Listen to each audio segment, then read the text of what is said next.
Hi guys, welcome to the first episode of Flashy Flavors. A special welcome from me, Ben, and Me, Todd. today we're gonna start with one of the basic ingredients of all our creations for pasta, for pizza, for some of cake, some sweets, and then we're talking about sourdough starter. Sourdough starter, like we were saying, it's a basic ingredient that you can make at home very easily. All our recipe, we're gonna try to make it very, very easy because remember, cook easy and eat well. Okay, so now we're ready to start our sourdough starter. We're going to be using our Zojirushi bread maker. It has a specific setting here for sourdough starter mix. Today we'll be using 2 cups of flour, 2 cups of water, some dry yeast, and some honey. Okay, so we have our 2 cups of flour, 2 cups of water. We're going to use 2 teaspoons of active dry yeast and a little flash of honey. Okay, so we're going to add our 2 cups of flour,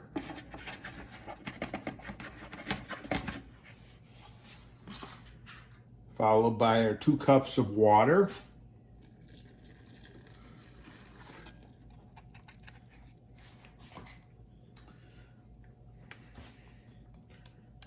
about 2 teaspoons of dry yeast, give or take a little bit, just toss it in there. Okay, now we're going to have to add our honey. Now there's no real measured amount here. We just want to jazz it up just a little bit. So I'm going to add, I don't know, maybe a tablespoon of honey here. A little bit more. Why not, right? There we go. Okay, so now all the ingredients are added. We're going to close the lid on the Zojirushi bread maker and get ready to set it. Okay guys, so now that we've added all of our ingredients into our Zojirushi bread maker, we're going to select the sourdough starter setting using the select course button here. We're just going to keep running through that until we get to the sourdough starter. Once we get to the sourdough starter, all we do is hit start, and the bread machine is going to go through its cycle. It's going to rest first for a little bit, and then it will start to do its magic. Okay, so the machine has started, and we're going to let it go through doing what it does.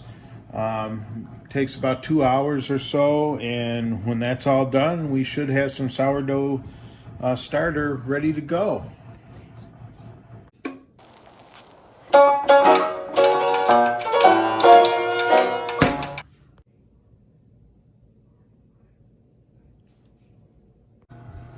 Okay guys, now that we've got the sourdough starter, the machine has started. Once it's done, it's going to have to sit for about 10 days. During that 10 days, you're going to want to check it. Make sure that it's not turning pink. If you see any type of pink in the sourdough at all, you're going to want to throw it out and you're going to want to start again. Okay, but don't get freaked out. It's not very complicated. You're just putting it in the machine, checking it out. Turns pink, throw it out. If not, you let it go until it's ready to go. And you're gonna use this sourdough for many recipes. Your pizza, your dough, your bread is gonna look so fresh and so soft that you're just gonna love it. And remember, every time you take 1 spoon, 2 spoons, 1 cup, whatever you need out of the yeast, you need to substitute with the same quantity. Such as you take out 1 cup of yeast, sourdough starter, and you're gonna substitute it with 1 cup of water and 1 cup of flour. So bye for now, guys, and comment down below what's your thoughts, and see you to the next video.